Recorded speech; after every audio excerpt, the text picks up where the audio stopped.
дуруд ба мухлисону ҳаводорони барномаҳои хуби телевизиони Баҳористон. дар меҳмонии телевизиони Баҳористон ҳастем ва умед дорем то чанд лаҳзае дар хидмати шумо тамошобинон бошем. имконият дорем ки пур аст фурур аст чашми ҳасуд кур аст аз иттиҳоди тоҷик, аз иттиҳоди тоҷик.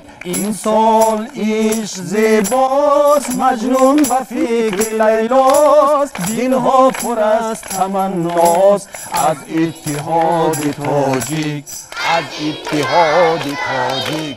ассалому алайкум бор дигар ҳаводорони иззатманд, тамошобинони ҳамешагии барномаҳои ҷолибу шавқори шабакаи Баҳористон. узр мехоҳам, каме дер кардем, аммо фурсатро аз даст надода қаҳрамони барномаи навбатии мо Фахриддини Малик риштаи суханро ба даст гирифтанд ва барномаро шурӯъ карданд ки бисёр шудем. як қарсак барои меҳмони барномаи мо. саломат бошед, саломат бошед. салому алайкум, хуш омадед бори дигар ба барнома. соҳиби барнома ҳам ташриф оварданд ва мо имконият дорем ки барномаро солиму комил дар хидмати мардуму миллат бошем. боварӣ дорем ки як суҳбати ҷолиб, як барномаи шавқовар барои шумо пешниҳод мекунем. тамошобинони азиз, мо ба дашан раза мегузарем ба қисмати асосии барнома. бо шабакаи Баҳористон бимонед. ин қарсакҳо барои шумо.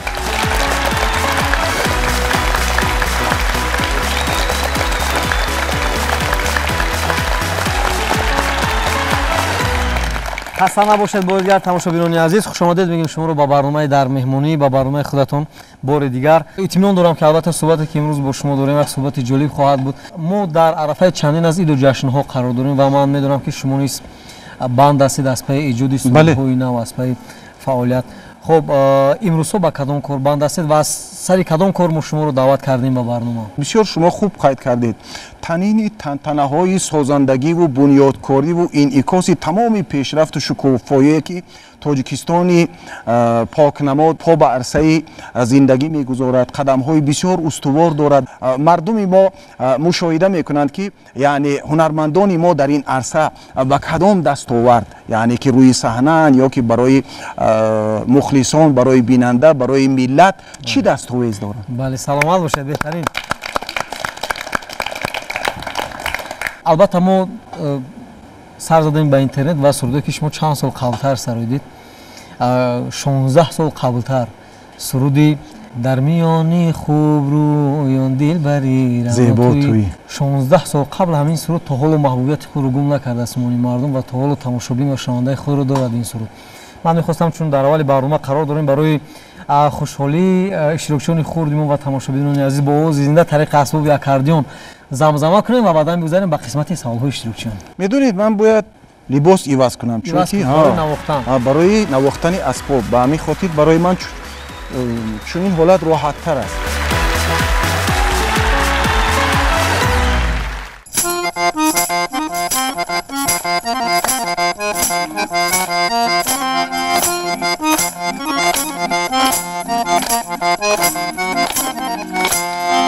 در میانی خوب رویان دلبری زیبا تویی، خوب روی و خوش قد و من و شیران و تویی، خوبیان هر کجا مثل لوفه میزنن، گرچه لوفه میزنن از همه تویی، گرچه لوفه میزنن از همه بالا تویی.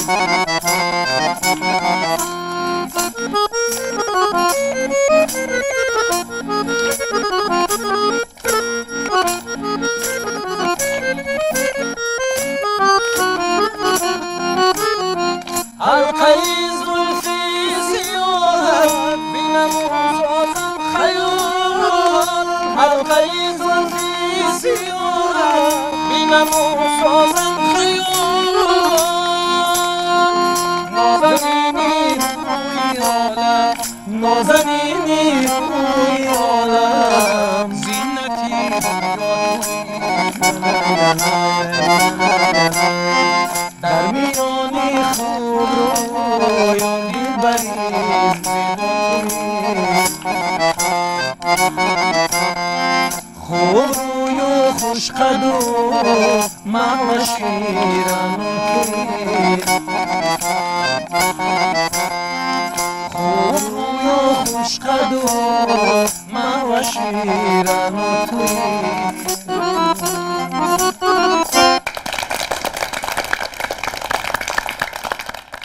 شما تقلید کنید غضبی میشوید. تشکر دادر ارجمند. بسیار جالب است وقتی که ذوق جامعه از نمایندگی خودی نورسان کودکان شامل یک برنامه کاملی فرهنگی هستند. بسیار توجه برانگیز است. خودی شروع همین فضای فرهنگی از تقلید شروع می شود. آهسته آهسته بعد با هنر کسبی رو میاری، بعد ایجاد شروع می شود. هنرمندی رو آوازخوانی رو تقلید میکنند دادر ارجمند که اون آوازخوان الکی اسلوبی خود را دارد و سبک خاصی خود را دارد. مثل همون سروده که تقلید کرده بودن، اگر خطا نخونم، سوزی دلم نوای تو، حرفی دلم صدای تو. آفرین آفرین آفرین آفرین. تشکر برای شما. نوروز بسیار شما ذوق بلندی آوازخوانی بود، چهره بسیار خوشایندی گرم و بعد همین گوشی صدای موسیقی را بسیار در سطح کسبی دارید. این بسیار مساعد است برای یک نماینده فرهنگ. من قبل از برنامه هم شروع کردیم زمزمه و نواختن، یک الهامی مرا به طغیان آورد. من از شما تشکر میکنم. تشکر برای توجهتون. سوالهای نواتی رو میشنویم. مرحمت. چگونه کتاب‌ها را میخونید؟ تشکر دادر ارجمند. برای آوازخوان، برای شخصی فرهنگی، برای نماینده فرهنگ، مطالعه کتاب دادر ارجمند بسیار ضرور است، بسیار مهم است. یعنی مکانیزمی در حرکت هنر با همین مطالعه کتاب وابستگی کلان دارد و از مطالعه کتاب بیشتر از شعر و غزل ها، شعرها رو چی با آهنگ روی آهنگ میاریم و برای مردم پیشکش میکنیم و یک اثر موسیقی در یک انجمن جشنی، چخیلی که نوروز شاه گفتن، در یک انجمن جشنی به مردم تقدیم میکنیم. سلام باشید. شما در صحنه ترس خود رو چگونه دور میکنید؟ تشکر خواهر ارجمند. میدونید یک احساس هیجان است به صحنه برآمدن. هیجان یعنی روبرو شدن با تماشابین، روبرو شدن با شخصیت هایی که یعنی تو را مخلصی میکنند و از ایجادی تو پیگیری میکنند و به لباست، به سخنرانیت، به آوازخوانیت توجه میکنند. اگر آوازخوانی که هنرمندی که به یگان هیجان، به یگان حسیات خواهر ارجمند روی صحنه می آید، من گمان میکنم چندان گرمی و چندان صمیما روی صحنه بودنش رو حتی خودش احساس میکند. این هیجان یک افتخار است. این هیجانی است که میان مخلص و هنرمند رد و بدل می شود. این واقعا هم مایه سرافرازی و افتخار است. سلامت باشید. بهترین. شما با انسامبل مرزبان قشنهای سرحدی کمیته دولتی امنیت ملی جمهوری تاجیکستان همکاری دارید و در قسم‌های حربی، در چاره‌بینی‌های فرهنگی شروع میکنید و البته تبع سربازان رو خوش میکنید. این بسیار خوب است با روحیه سربازان، افسران. شما البته یک فراغت و یک تفریح عموما یک شادی رو زم میکنید. بله. در چاره‌بینی‌های سربازان همراهی آنها شروع کردن، رقص و بازی، عموما با آنها در یک جا خوراک خوردن چه لذت دارد؟ ای وطن با جوشن جان حفظ می سازم تو را، در بدن تا هست درمان حفظ می سازم تو را. جنت المأوای من ای گلشن زیبای من، سرزمین عشق و ارمان حفظ می سازم تو را و دوست می دارم تو را. اگر مقدسترین واژه وطن باشد، یعنی پس مقدسترین وظیفه دفاع همین وطن است. بعضی سرودهای هستند که برای بیداری غروری عسکران، سربازان، مرزبانان اینقدر تاثیر میگذارند. ما وقتی که برنامه‌های فرهنگی اجرا میکنیم، شما باور میکنید نوروز جان، با ما سربازان زمزمه میکنند، میسرایند، یعنی سرود را حفظ میکنند. من گمان میکنم که این باید یک رسالت دست جمعی فردی ما و شما باشد. سلام باشید. یک سرود رو یک جا میشنویم. کودکان شادی میکنم و شما هم یک استراحتی خوب داشته باشید و بعد از شنیدن سرود برمیگردیم صحبت رو در قسمت دیگر ادامه میدهیم. با شبکه بهارستان بمانید. سرود رو با قرصک‌ها استقبال میگیریم. مرحمت.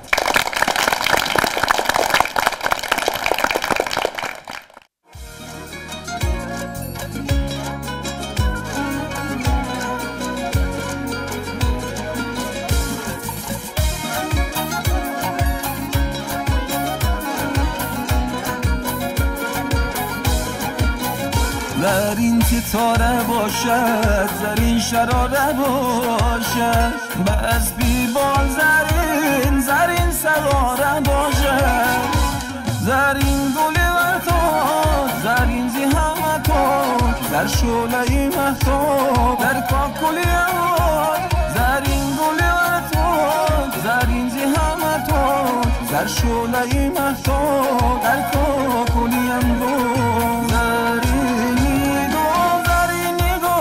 زرین خورشید و ماه زرین قبای عالم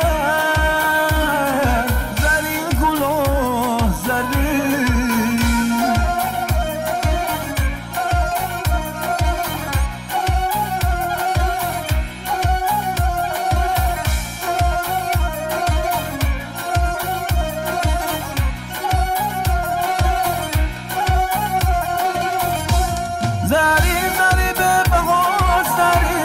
قدرش همیشه بالات زرین بخشنده غم و زیاد زرین زرین چراغی دلغات زرین زرین اشاره سازد زرین اشاره سازد بدک چاره سازد با تقی ابرو از نوم دل پاره پاره سازد زرین نگاه زرین خورشید و ماه زرین قبای عالم زرین کلاه زرین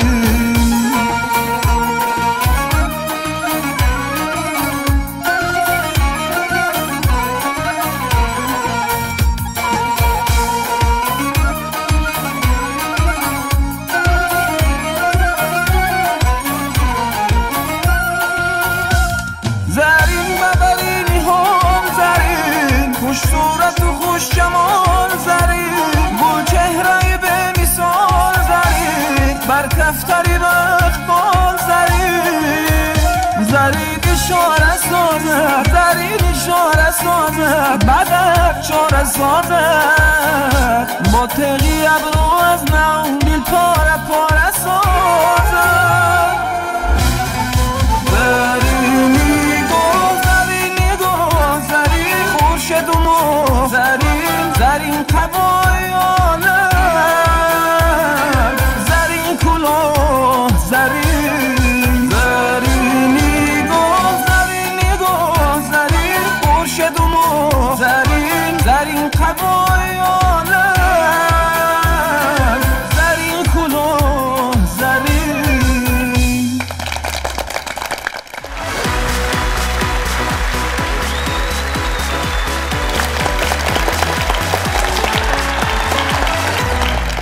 ادامه برنامه در مهمانی تلویزیون بهارستان است. خسته نباشید تماشابینان عزیز. شما چند سال قبلتر در شبکه اول تلویزیون تاجیکستان به حیث سروی فعالیت میکردید، یعنی به قول همکسب ما بودید و اگر این بله دیگه برنامه ادامه نیافت و فعالیت شما در این سمت مدت بود، چی شد که دیگر شما نتوانستید کسبی رو بگیرید و ادامه بدهید؟ میدونید برنامه زنده اجرا میشد و زحمت ها زیاد بودند. آوازخوان با توانمندی کامل، با مطربان، با آمادگی و سرودهایی که پیشنهاد میکرد ما با قهرمان ها مراجعت میکردیم، ولی قهرمان ها یعنی که به تأخیر میانداختن یا که برای آمدن حاضر نمیشدن یا که یعنی آوازخوان ها همین خیلی برنامه رو زنده میگفتیم و مشکلی ها شروع میشد. هنگام معرفی شما یک شعر زیاد استفاده می‌بردید و همین شعر من از زیاد از خود کردم. برای چی است؟ برای آن هست که مثلا مشهور بودن امکانیت هست، ولی محبوب بودن باید کوشش کنیم. چون این ثبت است در مکتوب دلها، یکی از 100 شود محبوب دلها. تماشابینان عزیز، این لحظه ها طریق اسباب اکاردیون 4 مثل سرود دیگر رو با آواز زنده پیشنهاد میکنیم، یک جا شاده میکنیم، خرسنده میکنیم و برمیگردیم صحبت رو ادامه میدیم.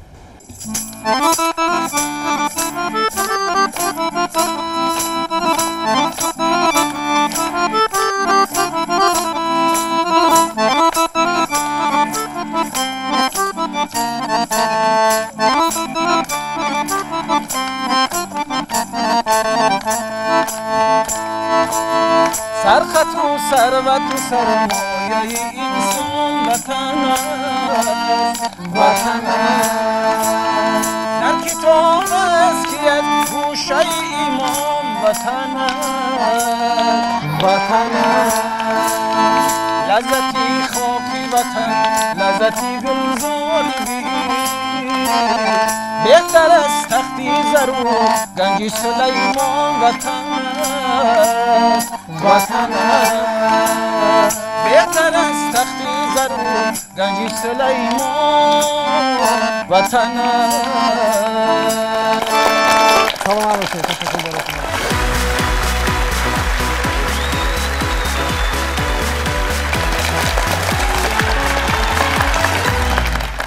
سرود با شما معقول شد؟ بله. خوب بود؟ بله. سلامت باشید. به سوالهای نوبتی رو از این طرف میشنویم. باز کی سوال دارد؟ صبحانه تیار میکنید؟ تشکر خواهر اجمل. فعالیت هنری با خود سفرهای هنری نیز دارد. در سفرهای هنری که لازم می شود با دوستان هنرمند، با مغنیان و مطربان، نه تنها صبحانه بلکه خوراک میپزیم یک جایه انامون در همون یگان طبیعت باشد، در همنشینی دوستان باشد، حتما این یک لذت خود رو دارد خواهر جون. اساس همین یک جایگی، اساس همین خودی یعنی خوشحال بودن است که ما همین رو تجربه میکنیم با هم دیگر. تشکر خواهر. اولین شعر رو نوشتید یا خواندید کدام بود؟ تشکر دودار اجمل. انا این سوال به این برنامه مطابق است. صنف 1 بودم یا صنف 2 بودم. تاجیکستان باغ منظر گشته است، از حیاتی نو توانگر گشته است. این شعری که گفتید شعر ایجاد کرده خودتون است؟ نه این معلم در همون دوره مثلا صنف 1 بودم. شما اولین بار خوندید؟ اولین بار خوندم. کی یا چی شما رو سیارنده کرد؟ کودکک بودم وقتی که پختچینی میرفتیم. من پخته نمیچیدم، سرود میخوندم، یک قوزه پخته میدادن به من. همه میگفتن که تو سرود خون. مثلا این بسیار از آوان خوردی و نورسی شروع می شود. همین خودی ذوق از مثلا پیاله و چینی و کاسه و چاینک و اینها اسباب می ساختیم و اسباب بر این آنها رو می نواختیم و یعنی که همون یک ضرب به میان می آمد و سرود زمزمه می کردیم، می خوندیم. این دلیلش کی و چی نیست، یک ذوقی به پایان هست که دامنگیری یک وجود است. کدام نمودی ورزش را دوست می‌دارید؟ تشکر دودار اجمل. خودی آوازخوانی دودار اجمل به ورزش از امکان تصور بیرون است. چون که وقتی که صدا پرده خواب است یا صدا پرده ملایم است یا صدا پرده هنوز آماده نیست، فقط و فقط انا همین ورزش میتواند که صدا پرده رو آماده سازد، صدا پرده رو به یک حالت بیارد که تو امکان داشته باشی 4 مصرع زمزمه کنی. انکشاف دیگه. مثلا اگر از خواب خسته خواهی که سرود خوانی نمیتوانی. حتما باید که ورزش کنی، حالت آماده باشی. صدا پرده رو نگاه داشتن این بسیار مهم است. سلامت باشید.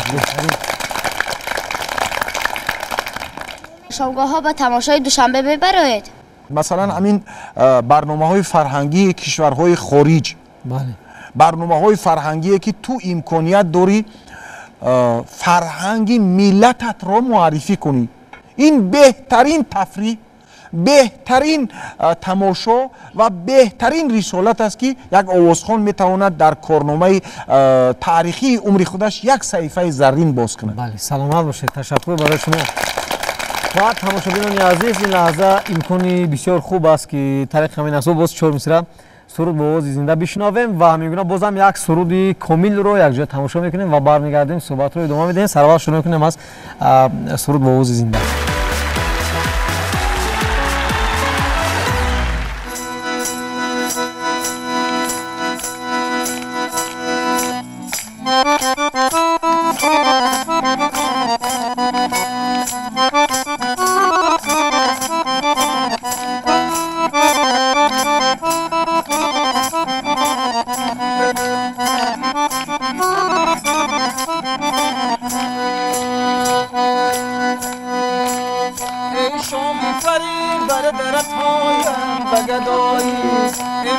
به تو دادم تو داد خدایی ای شاهی پری بر در تویم بگدایی ای من دل به تو دادم تو داد خدایی چشمانی سیاه در نظرم میبین چشمانی سیاه در نظرم میبین عشقی تو هستی من در عالم شدم عشقی تو هستی من در عالم شدم ای شام فرید بر در تویم بگدایی ای من دل به تو دادم تو داری خدایی ای شام فرید بر در تویم بگدایی ای من دل به تو دادم تو داری خدایی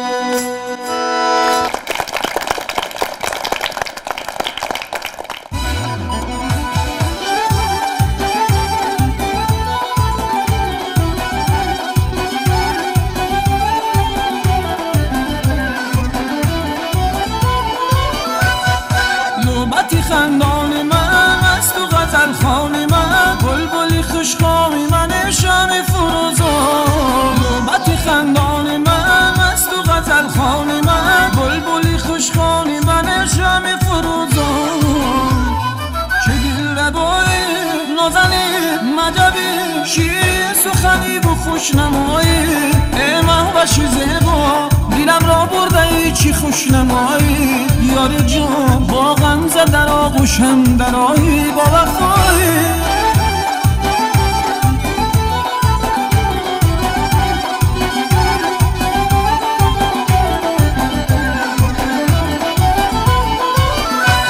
ای محوش زیبا دل بر یک تا ای نقره و تلا ای راحتی دل با خنجر مشگاه پیچیدن زلفا با حسن و جمال و آرزو نرگسی چشمو ای نوبتی خلبا ای مست و غزل خواه ای بلبلی خوشو توی شم فروزا ای نوبتی خندان ای مست و غزل خواه ای بلبلی خوشو توی شم فروزا توی شم فروزا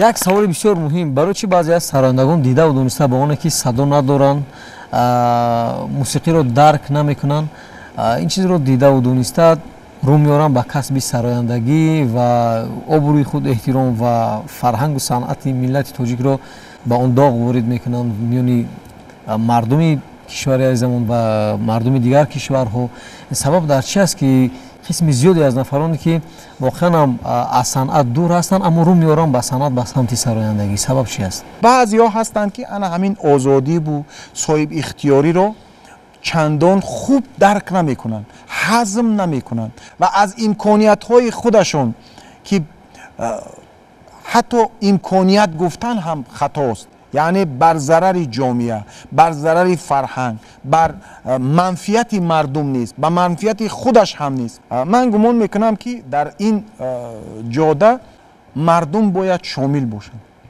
مردم به واسطه باید که از سوادی کذایی آگاه باشند یعنی مردم از معرفت فرهنگی آگاه باشند نگذارند که نورسان و جوانان و دیگر به همین یعنی آهنگ یا که موسیقی های عواموناس یعنی موسیقی های کوچگی موسیقی های سبک متن هایی که بسیار خراب هستند حتی منطق و معنا ندارند برای کشور ما این بسیار ضرر کلان میرساند چون که سردفتری ادبیاتی فارس و تاجیک کی است؟ تاجیک است بله. باید ما افتخار کنیم که ما در سرمدی سرچشمه ادبیاتی عالم شمول جهان قرار داریم و این برای فردی ما باید افتخار باشد. سلامت باشید. تشکر برای شما.